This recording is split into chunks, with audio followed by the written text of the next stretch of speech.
पद्मविभूषण जाहीर झाल्यानंतर शरद पवारांनी जय महाराष्ट्रला फोनवरनं एक्सक्लुझिव्ह प्रतिक्रिया दिली। नेमकं काय म्हणाले पवार ऐकूया। पहिली प्रतिक्रिया एकच आहे की म्हणजे मी या सगळ्यांचा आभारी आहे, कारण हा जो सन्मान आहे तो काही व्यक्तिगत सन्मान नाही। मी त्याची माहिती घेतली, ज्यावेळेला हा निर्णय घेण्याच्या बाबतीत काही निष्कर्ष केला तर त्या निर्णयाच्या पाठीमागे त्यांनी 2-3 गोष्टी लक्षात ठेवल्या होत्या असं मला सांगितलं।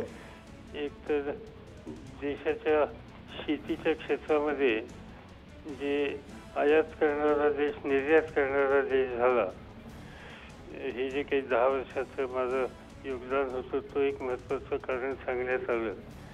त्याच्यानंतर राज्याची जबाबदारी असताना लातूर आणि मुंबईमधले दंगे या कालखंडामध्ये नॉर्मल्सी निर्माण करण्यासाठी जे काही प्रयत्न केले ते एक कारण सांगण्यात आलं। आणि तिसरं कारण की 50 वर्ष सतत विधिमंडळामध्ये आणि संसदेमध्ये जाण्याची हा एक विक्रम आहे, तो माझ्याकडनं झाला। पण या सगळ्या गोष्टीच्या संबंधी त्याचं 100% श्रेय हे लोकांना आहे, कारण शेतीचा विक्रम या देशातल्या शेतकऱ्यांनी कष्ट केले आणि देशाची स्वयंपूर्णतेची गरज भागवली, त्यामुळे हे त्यांचं ऋण आहे।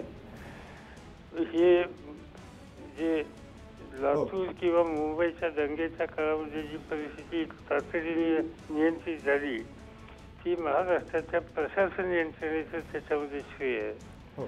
आणि तिसरी गोष्ट की सातत्यानं 50 वर्ष जाण्याची संधी जी दिली ती मतदारांचं श्रेय आहे आणि त्याबरोबर या सार्वजनिक काम करणाऱ्या सहकाऱ्यांचं हे श्रेय आहे। आणि त्यामुळं हा पद्मविभूषण हा यांच्या सहकार्याचा, कर्तृत्वाचा आणि कष्टाचा हा त्याची ही उपाधी आहे।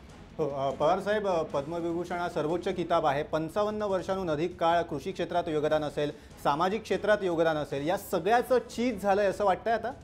नाही, असं की सार्वजनिक जीवनात मी जो पडलो यशवंतराव चव्हाणांचा आदर्श ठेवून तो पडण्याच्या पाठीमागं या सगळ्या क्षेत्रात काम करायचं ही भावना त्याच्यामध्ये होती आणि त्यामुळे त्या भावनेनं काम केलेल्या लोकांनी साथ दिली आणि त्याच्यातच खरं चीज झालं।